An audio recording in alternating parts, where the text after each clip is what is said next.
Salut tout le monde et bienvenue à cette troisième capsule du chapitre 4 de ce cours de programmation orientée objet. Aujourd'hui, on continue avec les pointeurs, mais cette fois-ci, on va les utiliser pour créer des tableaux dynamiques, c'est-à-dire des tableaux dont la taille n'est pas connue au moment de la compilation, ce qui nous permet donc de créer un tableau de la taille qu'on a besoin au moment où on en a besoin.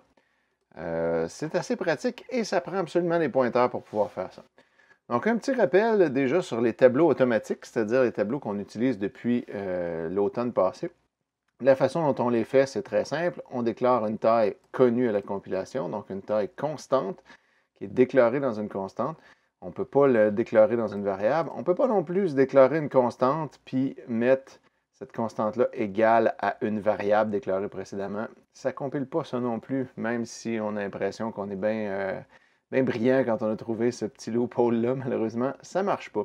Donc, on le déclare en constante. Ensuite, on déclare le tableau lui-même, donc un type, un nom, puis entre crochets, cette taille constante-là. Puis après ça, on l'utilise. Fait que par exemple, dans une boucle, on va chercher chacune des cases va être égale à son index au carré. Puis après ça, on affiche la case. Donc ça, vous êtes familier avec tout ça. Pour le tableau dynamique maintenant, il va y avoir quelques différences, mais de façon générale, ça va être très similaire. Premièrement, on va garder une variable pour le nombre de cases. Puis cette fois-ci, donc, ça peut être une variable. Donc, ça peut être par exemple le résultat d'un CIN. On demande à l'usager combien de cases il veut, puis on est capable de lui créer un tableau de ce nombre-là, en ne sachant pas d'avance ce qu'il va nous dire. Donc ça, c'est la première différence. Plus besoin d'une taille constante. Deuxième différence, il faut absolument se déclarer un pointeur du bon type qui va, lui, retenir l'adresse du tableau. Donc, il va pointer vers le tableau. Parce que ce tableau-là va être créé avec un new, donc dans le tas, la zone mémoire plus grande qui peut être allouée dynamiquement.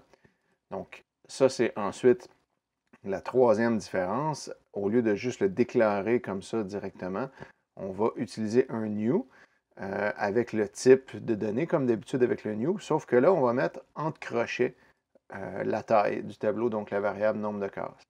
Et comme toujours, le new va nous retourner l'adresse de ce qu'il a créé, puis on va le stocker dans un pointeur, donc dans le pointeur qu'on s'est déclaré précédemment. Encore une fois, le pointeur doit avoir le bon type par rapport au tableau, sinon ça ne fonctionne pas. Ensuite, l'utilisation du tableau, la particularité, c'est que c'est exactement la même chose. Si vous regardez comment c'est fait, tout est exactement pareil. Une fois que le tableau dynamique a été déclaré, il n'y a aucune différence à l'utilisation. On l'utilise avec les crochets pour aller dans une case, puis on s'en sert directement comme si c'était un tableau automatique.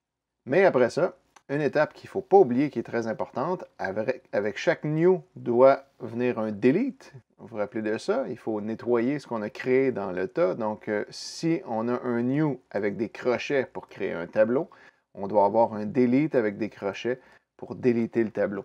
Et encore une fois, on lui donne le pointeur à déliter. Le pointeur, lui, ne sera pas délité, mais c'est en réalité le tableau qui est pointé qui va l'être. Et si on veut être bien correct, on va mettre ensuite notre pointeur à nul pointeur. Remarquez la notation étrange, delete avec deux crochets. Les crochets sont après le delete et non pas après le nom du pointeur. Il n'y a rien entre les crochets non plus. Donc, c'est un opérateur particulier, delete, crochet, crochet, qui signifie va déliter ce qu'il y a au bout du pointeur, mais ça va être un tableau. Donc, tu vas déliter plusieurs cases. Donc, c'est comme ça qu'on fait ça. Sinon, pour le reste, c'est exactement la même chose. Donc, l'utilisation est pareille. Fait qu'il faut juste se rappeler de ces étapes supplémentaires-là avant et après. Puis sinon, c'est pas plus compliqué que ça. Ça nous permet donc de se créer un tableau qui va être de la taille que l'usager a voulu, ou ça peut être un calcul qu'on a fait qui a déterminé ça. Donc, par exemple, si je le laissais, vous avez ici le tableau automatique qui avait une taille de 10, donc de 0 à 9, tous les carrés. Puis là, ensuite, on est rendu au CIN. Il attend que je lui dise la taille que je veux. Fait que si, mettons, je lui donne 7, bien, de 0 à 6, et voilà, notre tableau est fait et est fonctionnel. Donc, sachant ça, simplement quelques petites particularités à savoir. C'est pas très compliqué. Les tableaux dynamiques, on peut les utiliser pour tous les types qu'on veut. Donc, comme pour n'importe quel tableau. Un type primitif, comme je viens de faire là, hein, donc un tableau d'entier, donc int étoile tab, puis là, on se fait un tableau d'entier, puis après ça, on delete. Ça peut être des types utilisateurs comme des structures, un tableau de points, ou des classes, un tableau de CTAS. Donc, c'est toute la même chose, ça ne change rien, en fait, c'est toujours la même syntaxe. On met new type entre crochets la taille, mais ça va nous être retourné dans un pointeur, donc type étoile, le nom du pointeur est égal à ceci. C'est par le pointeur ensuite qu'on va tout le temps passer pour accéder aux cases du tableau. Remarquez ici la petite particularité qui est assez spéciale, si je veux faire un tableau de pointeurs. Donc, j'ai un pointeur qui pointe vers un tableau de pointeurs. Fait que si je vais avoir 2 étoiles consécutives, par exemple, si c'est tasse étoile, étoile, donc je me fais un tableau de pointeurs de tasse. Puis ensuite, je vais avoir donc un pointeur sur un pointeur de tasse.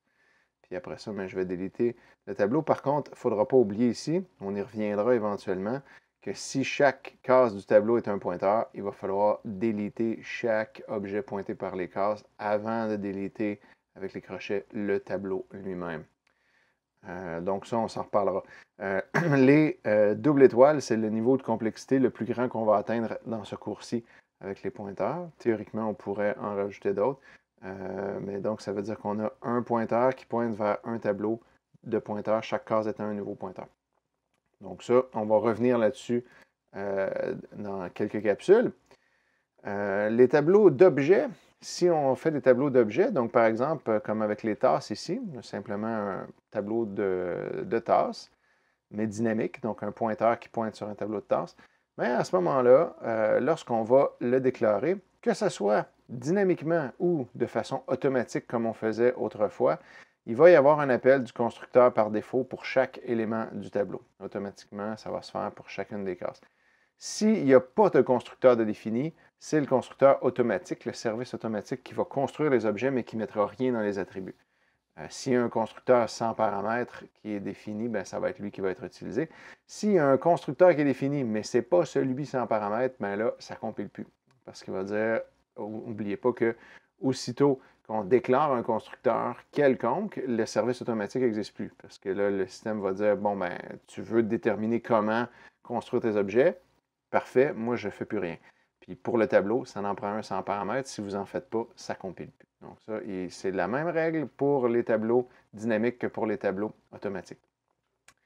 La fuite mémoire, une petite note là-dessus en passant, j'en ai parlé un peu à la dernière capsule. Quand on crée un objet, si on oublie de le déliter, puis qu'on détruit le pointeur ou on l'utilise pour pointer ailleurs, les objets qu'on a laissés derrière sont encore là et prennent de l'espace en mémoire. Lorsqu'on utilise des tableaux dynamiques, bien, cet espace-là peut vite devenir grand parce que possiblement notre pointeur pointait vers un tableau d'1 million d'objets. Puis si tout de suite après, on le fait pointer vers un nouveau tableau d'1 million d'objets, le premier, lui, il reste en mémoire. Puis il n'a pas été effacé, il prend de la place. Puis on ne pourra même plus l'effacer après coup parce qu'on n'a plus de pointeur dessus. Donc, c'est une erreur qui est difficile à identifier. Ce que ça va faire, vous avez un petit exemple ici. Si vous regardez l'utilisation de la mémoire pendant que votre programme roule, il va utiliser progressivement de plus en plus de mémoire jusqu'à éventuellement planter. Puis ça, ben, c'est un problème parce que, dépendamment de la mémoire que vous utilisez, puis de la mémoire qui est disponible sur l'ordinateur, ça peut seulement planter au bout d'un certain nombre de minutes ou même d'heures d'utilisation du logiciel. Ce qui fait qu'on ne réalise pas qu'il y a un problème, puis tout à coup, ça plante, puis on ne sait pas pourquoi. On était en train de faire quelque chose, mais d'une fois à l'autre, ce n'était pas la même chose qu'on était en train de faire. Donc, c'est difficile à identifier. Ce qui veut dire que la règle numéro 2 des pointeurs, nettoie ton tas, est encore plus importante avec les tableaux dynamiques parce que là, on prend de la place, beaucoup plus qu'avec des simples objets. Donc, gardez ça en tête, puis maintenant, vous allez pouvoir faire les exercices qui viennent avec ça.